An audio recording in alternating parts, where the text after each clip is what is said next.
Zane texted me at 10:42 a.m. "Hey mom, can you handle the credit card payment?" No punctuation, no explanation, just handle it, as if money flowed from my veins like tap water. I stared at the message, blinking like I'd misread it. "My card's right here in my wallet. I haven't used it in weeks. So which card is he talking about?" 5 minutes later, he called. I checked the cardholder name. "It's yours, Mom. So you gotta pay it, right?" I could hear Briar in the background laughing, probably holding one of her overpriced handbags, the kind you only carry once because Instagram doesn't forgive repeats. The charge was on Walter's gold card, the one he left behind in the bedroom drawer like a crumpled grocery list. Of course Zane would find it. Of course he'd think nothing of using it. I asked, "How did you even activate that card? It's not in your name." He actually laughed. "Come on, Mom. You always took care of Dad's payments anyway, so what's the difference?" That's when something in me snapped, not loud, not dramatic, more like the sound of a faucet finally stripped of its last drip. Cold, dry, final. Walter used to be sharp, a man who read fine print and balanced statements. Then he became the kind of man who co-signed loans for golf buddies and left me to clean up the debt. I paid off over $20,000 in his mistakes. Took me 2 years and 3 side jobs. When it was finally debt settled, I filed the divorce papers myself at the county clerk's office.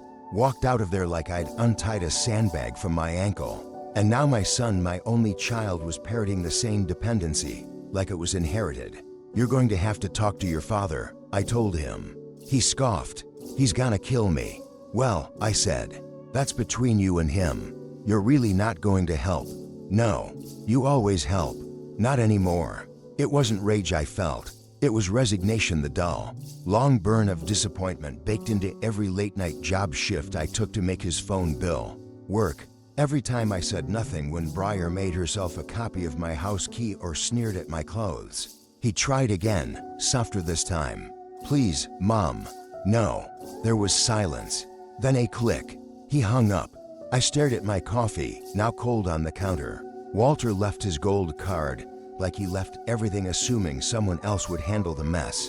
I used to do it without question. I used to think that's what being the glue of a family meant. But glue eventually cracks too when stretched thin enough. That card's not my problem anymore. Neither is the charge. Neither is Zane. Walter never picked up after himself. He'd leave his wallet on the table, his premium credit card half sticking out like a loaded gun. Receipts crumpled and scattered. And I, fool that I was, would clean up every time, like it was just part of the routine. I doubt he ever noticed. I think he assumed the table just cleared itself. Money was always a fog to him. He couldn't read a basic account summary without blinking like it was written in a foreign language. But he had no problem signing as a lone co-signer for half his poker circle. "It's just a signature," he'd say. "They're good guys." They weren't. The debt piled up faster than I could trace it. By the time the third notice arrived with final warning in red print, I stopped pretending. I picked up the hours, then more. I went from being a senior analyst to working weekend shifts at a furniture store, just to keep the lights on.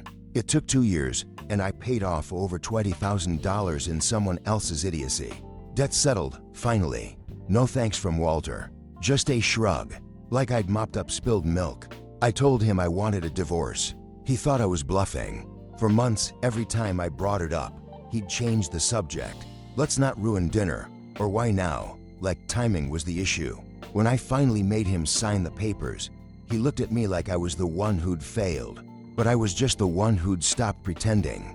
As soon as I had that signed document, I walked straight into the county clerk's office and filed it myself. No lawyers, no drama. I walked out single, debt-free, and a hell of a lot lighter. The suburban home in San Diego was mini in paper and in principle. And Walter, I gave him a week to pack and get out. Told him straight, "You have 7 days." I stopped cooking for him that night. You'd think a moment like that might come with guilt. It didn't. Just quiet, like turning off a faucet that had been leaking for years. I figured Zane had a right to know, so I tried calling. 3 rings, voicemail. Called again, left a message. 3rd time, he finally picked up and snapped. "What? I'm busy." That was it. That was my son. I wanted to scream, but all I said was, "Your father and I are officially divorced." His response? "Cool. Can I call you back later?" Cool. Years of holding this family together with bare hands, and all he could say was cool. I hung up before he could hear my silence. Some things rot from the inside out, and when they finally fall apart, no one notices the smell until it's already too late. It had been a week since Walter left the house, or at least most of him. He took what he called the essentials and stuffed them into boxes, leaving the rest behind like the aftertaste of a bad decision. The bedroom drawer still had his cufflinks, the ones he never wore, and a random stash of poker chips. His idea of packing was always the minimal effort, maximum mess. Then on a gray Thursday afternoon, Zane and Briar showed up at my door. No warning, just the sound of tires on wet pavement and a knock, 3 rings. It had been raining, and their clothes were damp. I handed them both clean towels from the hall closet, freshly laundered, folded like always. Old habits die hard. I poured coffee while Briar chattered on about nothing. "We were just in the neighborhood," she said, peeling off her jacket like she owned the place. "Zane's looking for something he left behind." "What exactly?" I asked. "Just some stuff," Zane mumbled from another room. "I know where it is. Let me know if you need help," I offered, though I didn't mean it. I already had a sinking feeling in my gut. Briar stayed in the kitchen with me, flashing her perfect teeth and feigning warmth. We talked about things she clearly didn't care about: weather, traffic, some new steakhouse in La Jolla. She tried to be friendly. That was new. She usually kept her distance, like I smelled of accountability. But she was trying, or pretending, and for a moment, I let myself believe that maybe she was softening. Then Zane came back into the room. "Found it." "That was quick," I said. "What was it?" "Just something of mine."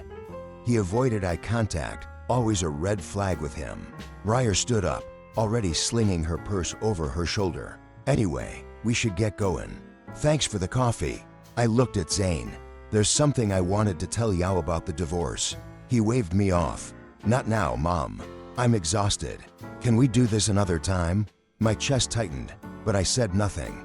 We said goodbye at the door like polite strangers. They didn't look back. Later that evening, I noticed the drawer where Walter had left his old documents slightly ajar. A few folders were missing, so that's what Zane had been looking for. I should have known. The last time he found something, it was Walter's gold card, and that little adventure cost us $20,000. I stood in the hallway for a long time, holding the handle of that drawer, just breathing. Not angry, not shocked, just done. Whatever they came looking for, they could keep it. I was finished playing the role of the fallback, the fixer, the invisible net. Let them fall. Zane barely stayed 5 minutes before rushing out the door again. Something about being on a schedule. He hadn't even let me finish a sentence. I was trying to tell him Walter and I were officially divorced. It wasn't a dramatic announcement, just a fact, long overdue. But he cut me off. "Can we not do this right now?" Then he grabbed Briar's hand and was already halfway down the steps. I watched them walk into the rain, acting like they'd been inconvenienced by my presence in my own house. I poured the rest of the coffee down the drain. It was cold. It used to be different. Zane used to follow me around the house like a shadow, tugging at my shirt and calling, "Mom, Mom, look at this." He couldn't sleep without saying goodnight at least 3 times. Somewhere along the way, maybe around the time Walter started handing him cash, instead of conversation, something shifted. I saw it happen. A soft, eager boy started learning that charm gets you farther than honesty. That guilt works better than gratitude. I tried to be patient. I told myself every kid rebels. They say cruel things. They pull away. It's part of growing up. I swallowed the insults, the eye rolls, the unreturned calls. I justified it all with some tired mantra. At least he's not hurting anyone. Then the phone rang. It was nearly midnight. I was already in bed, the house quiet except for the hum of the fridge. 3 rings. I answered. "Mom," Zane said. His voice was tight, nervous. I sat up. "Where are you?" "We're in Vegas." Of course they were. Vegas. With what money? He hesitated, then laughed like it was obvious. "The gold card." I was silent. "Relax." I checked the card holder name. "It's Dad's." You always used to handle his payments anyway, so I figured. I closed my eyes. Zane, that's credit card fraud. He laughed again, but it was thinner now. Come on, you're making it sound like a crime. It's just a trip. Briar's been dying to go. It's not even a big deal. How much? I don't know. A few $1,000s? Maybe more. Look, we'll talk when we get back. I exhaled slowly. No, we won't. What's that supposed to mean? I'm done, Zane. I'm not cleaning up after you. I did it for your father, and it nearly broke me. I won't do it for you. You're seriously not helping? No. Mom. Click. For a long time, I just stared at the wall. My phone still lit up in my hand, showing his name. I didn't answer when it rang again, or the time after that. There's a point when love stops being love and turns into something heavier. Obligation, resentment, exhaustion. I've carried this family long enough, and I'm setting it down. It was 1:06 a.m. when the phone rang. I almost didn't pick up, but something about Zane calling that late wasn't the usual. I answered on the third ring. Mom, guess where we are right now? I rubbed my temple. His voice was too loud, too excited, too rehearsed. No idea. Jail. Vegas, he said. And then, over the line, I heard Briar shriek, Viva Las Vegas, like she was on a game show. What? I asked flatly. With what money? Zane snorted. Relax. We used the gold card. My stomach dropped. Whose card, Zane? Come on. Do I look like I have a credit card right now? I haven't worked since last month. I couldn't even pay my phone bill. You know that. Zane. Whose card? Dad's, he said finally. I checked the cardholder name. It's still in his name. You used to handle all the payments, so I figured, what's the big deal? My breath caught, not from shock but from the sheer predictability. Of course he did. Of course he thought that way. Why not? That's what he grew up watching, cleaning up Walter's messes, covering charges, paying off debt that wasn't mine just so the ship wouldn't sink. Zane learned the lesson. Someone will always catch you. You stole your father's card. He scoffed. Oh my God, Mom, don't be so dramatic. It's not like he's even using it, because he left it behind. In the bedroom drawer. That doesn't make it yours. Technically, it's not even yours either. So like, aren't you overreacting? I closed my eyes, put Briar on. There was a pause, muffled voices. Then Briar came on the line, sounding far too pleased with herself. Hey, Evelyn, I know you always wanted to visit Vegas, so we figured we'd go ahead and preview it for you. I didn't respond. She went on, chirpy and tone-deaf. We're doing a steak dinner tomorrow night at this high-end hotel restaurant. Zane booked it already. She'll be gorgeous. I'm reporting the charge. There was silence. You what? She asked. I'm freezing the card and reporting the transaction as credit card fraud. You wouldn't. You've underestimated me before. The line went dead. For a while, I just sat there, staring at the wall. Not angry, not sad, just done. This wasn't about the $20,000 they probably racked up. It wasn't even about the card. It was about a son who learned all the wrong things from a father who never paid for anything, but taught him how to pass the bill. In the morning, I'd call Walter, let him be the one to deal with it for once. I didn't raise a criminal, but I didn't stop him from becoming one either. That's on me. This next part, that's on them. Zane actually said it like it was clever. Since the gold card is in Dad's name and you're the one who always covered the payments, it's basically your wallet anyway. So, free trip. He was proud of that logic. I sat on the edge of the couch, holding the phone just far enough from my ear so I wouldn't throw it. The sheer stupidity of it, no. The entitlement was what finally broke something in me. I'm not paying, I said, flat. What? His voice cracked, disbelieving. I'm not paying, Zane. There's no reason I should. You used a card that wasn't yours, racked up God knows how many thousands of dollars at a high-end hotel restaurant in Vegas. And now you're asking me to foot the bill? Come on. It's Dad's card. You always paid for him. That's because we were married. He was my responsibility back then. I divorced him. You remember that part? I didn't know. He snapped. You never told me. I tried to. Several times. You told me to text it or save it for later, or that you were too busy. Okay, but why was the card still in the house? I blinked, because your father left it in the bedroom drawer, like he leaves everything half-packed and half-forgotten. I kept it in case he asked for it back. You didn't ask. Zane sighed hard into the phone. So what now? You're just going to leave me hanging? Briar's freaking out. I'm sure she is. Vegas isn't so glamorous when the card gets frozen, is it? You canceled it. Yes. I also flagged the charges. You committed credit card fraud, Zane. Oh my God, Mom.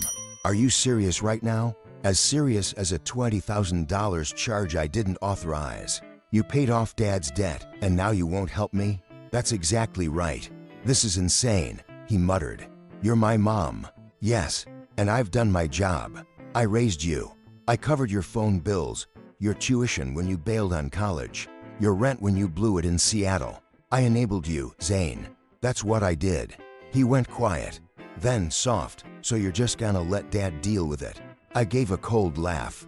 Walter's a grown man, and so are you. You want to act like you're owed something? Go talk to him. I can't believe this. You're choosing to watch me drown. No, I'm choosing to stop swimming for people who refuse to learn how to float. He didn't reply, just hung up. I sat back in my chair, let the quiet settle. I wasn't angry anymore, just done. There's a difference, and I don't think he even knows it. But I do. I used to be the safety net. Now I'm cutting the ropes. Zane called again. I almost didn't answer, but habit dies hard. Third ring, just like always. He was crying, full-blown, breathless sobbing. Mom, I messed up. Dad's gonna kill me. He said I have to pay it all back. The whole $20,000. I leaned against the counter. The kitchen was dark, the only light coming from the microwave clock. To 17 a.m. Well, I said, voice flat, you should pay him back. I can't. You know I can't. He's gonna lose it, Mom. He's not like you. He'll actually cut me off. Please. No, Zane. This isn't mine to fix. Don't do this to me, he pleaded. You know how he gets. You know. Don't just hang me out to dry. You used his gold card without asking. You bought things you couldn't afford. You brought Briar to Vegas. You booked a suite and a steak dinner. You did all of that. I thought you'd cover it. You always used to cover for Dad. Is it different now? Because I don't owe either of you anything anymore. There was a pause. I could hear Briar's voice in the background, high, impatient, whiny. Something about checking one more luxury boutique before we leave. Zane snapped at her to shut up. Then he came back on. Mom, he whispered. Please, I'm scared. I believe you, I said. But I'm still not saving you. Another silence. Deeper this time. He was waiting for me to back down. To fold. To do what I've always done, step between him and the consequences. But I didn't. I already called your father, I said. Told him everything. You'll need to deal with him. You. What? You'll figure it out. Are you seriously just going to let this happen? I seriously am. Mom, please. You can't do this. Not now. Not to me. You made your choice the second you booked that trip. You gambled with someone else's money and assumed I'd cover the bet. He let out a sound halfway between a growl and a sob. This is insane. You're abandoning me. No, I said, softly but clearly. I'm finally stepping back and letting you stand on your own. You're not a child anymore, Zane. He didn't answer. Just hung up. I stared at the phone screen until it dimmed. I could already picture the next move, Briar calling me, pretending to cry, trying to sound sincere. Or maybe Walter calling, furious, demanding to know why his card was flagged and his son was groveling. Let them call. Let them panic. I had nothing left to give. No more apologies. No more payments. No more bridges to rebuild. That was the last rope holding the whole mess together. And I cut it. Zane's voice cracked through the phone, desperate and half whining. Mom, he said I have to pay him back in full. Like, all of it. $20,000. He's losing his mindset if I don't. He's reporting it as credit card fraud. Well, I said, that's what happens when you steal someone's gold card. I didn't steal anything. It was just sitting there in your bedroom drawer. Who leaves a credit card in plain sight if they don't want someone to use it? I took a long breath. It wasn't mine to move, and it sure as hell wasn't yours to swipe. You always kept Dad's stuff around.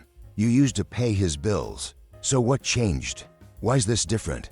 Because you used it without permission, and because I'm not your cleanup crew anymore. He groaned. Come on, Mom. I need to get back home. Just cover the flight. That's all. Just get me out of Vegas. Dad already froze the card. You got yourself there, Zane. You figure out how to get yourself back. I don't have a job. I don't have cash. Then maybe you should stay there and work until you do. He was silent for a second. Then his tone flipped bitter, defensive. You know what? This is your fault. You left that card out. You should have gotten rid of it when you divorced him.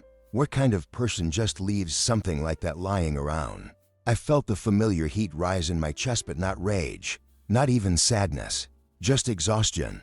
Even if I left a loaded gun on the counter, I said, you still pulled the trigger. He went quiet again. Then, this isn't even my fault. I didn't use your card.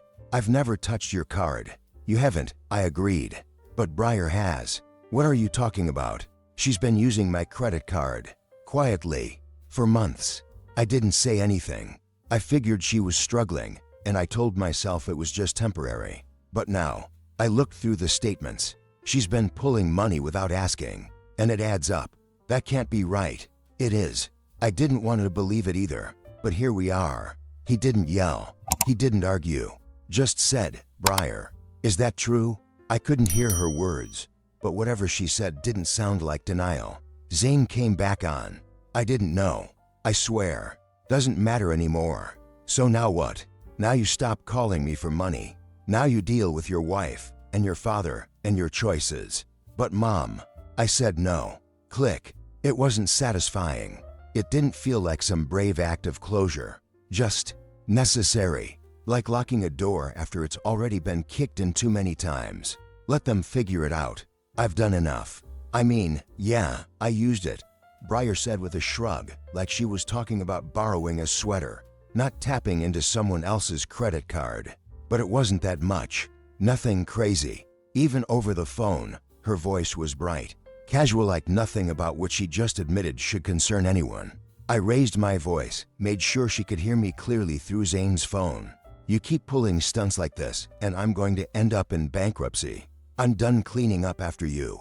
Both of you. I hung up, not out of anger, but resolve. I felt like a switch had flipped.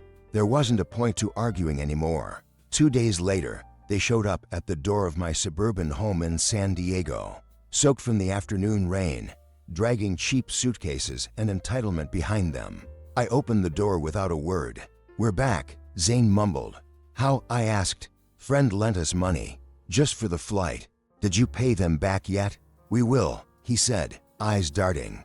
They always will, eventually, when it's convenient. I walked into the kitchen and poured myself a coffee, ignoring their damp footprints on my floor. They sat down uninvited. Briar didn't look up from her phone as she spoke. I still can't believe you didn't tell us about the divorce. I feel like we got scammed. I mean, we planned the whole trip thinking it'd be fine. Excuse me? I asked, turning slowly. Zane chimed in like this was a reasonable complaint.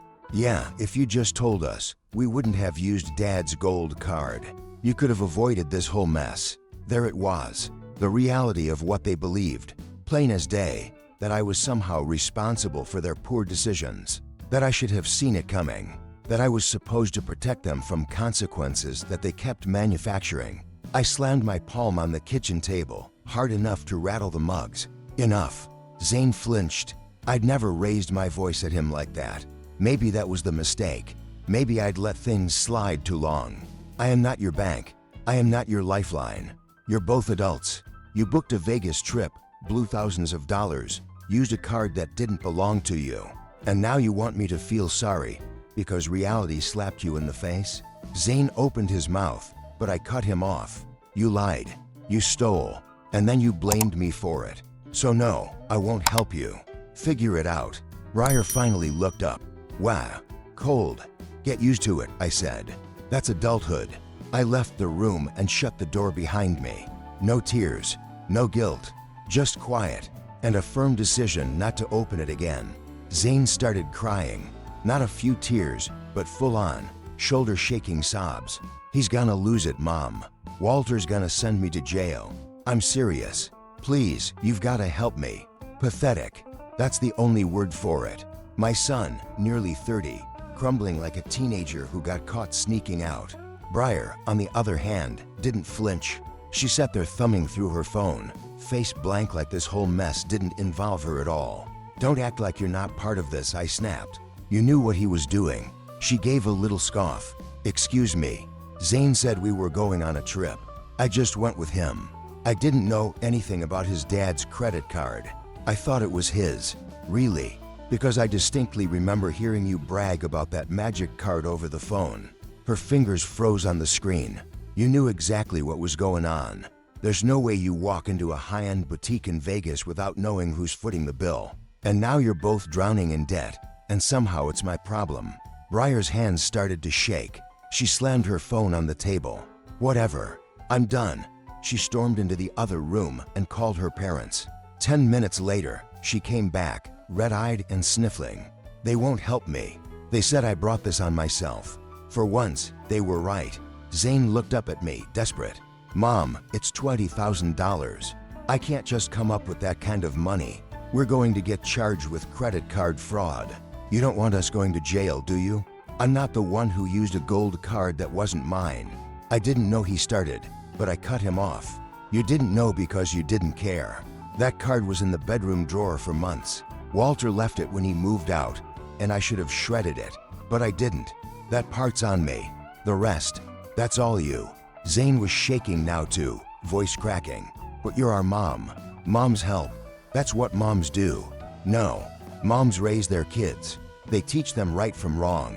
I did that. What you do with it now, that's your choice. That's harsh. It's true. He dropped his head into his hands. We can't fix this. Then maybe you'll learn something for once. I've cleaned up too many of your messes. Covered your phone bills, bailed you out of past screw-ups, helped with rent. I'm done. You can't mean that. I do. I got up, walked to the door, and opened it. Find a way to pay him back. Or don't. But don't come back here looking for sympathy. And then I closed the door. Quiet. Heavy. But finally mine again. I've said it 100 times, maybe more.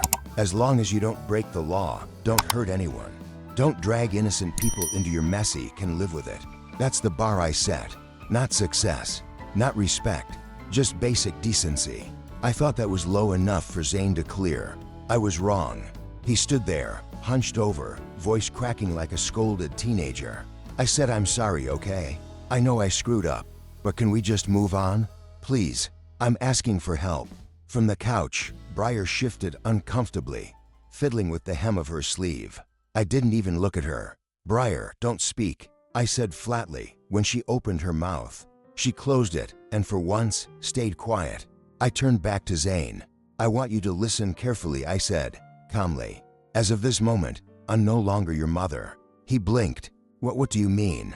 I mean, I resign. Effective immediately. We're done. No more favors. No more mom. Help me. You and I are no longer family. His face twisted into disbelief. You're saying you're cutting me off? You can't do that. I'm your son. Not anymore. Come on, Mom. Please. I apologized. Isn't that enough?